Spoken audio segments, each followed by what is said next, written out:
Kral geliyor, Nebukadnezar bu sefer kim? Kral geliyor, tapınağı yıkıyor, birinci tapınak sona eriyor ve bütün Yahudileri sürüyor.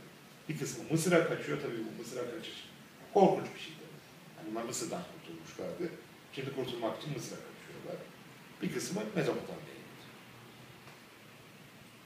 Ve işte Babil'in kıyılarında ağladım durdu. Bu verdiğinin çok uzun bir korosu var. Babil'in kıyıları. Eğer seni görüp de ölmezsen, seni görmeden ölürsen geri uçarım. Kolumu keseyim. Eğer seni görmeden ölürsen geri uçarım. Bacağımı keseyim. Gözlerimler olsun diye. Bütün ağıtlar falan orada yazılmıştır. Çok dokunaklı bir. Ve bir şekilde Mısır'da olsun, Babil'de olsun bir takım Yahudiler bu ortak metin üzerine yine bir şeyler inşa etmeye çalışıyorlar. Bizim başımıza ne geldi ve niye geldi? Niye bütün bunlar oldu? Ama yine iki ayrı kaynağa ayrıldı metin. Mısır ve şey olarak.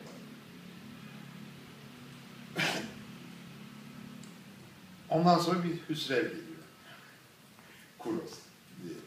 Yani Yunan tarihinden de yakından tanıyacağımız ilk Pers İmparatorluğu'nu kuran. Pers İmparatorluğu ilk Demir İmparatorluğu döneminde çağda 700'lerle birlikte tarihin ilk büyük imparatorluk girişimi yaşanıyor. Kuros. Hayır, Piros değil.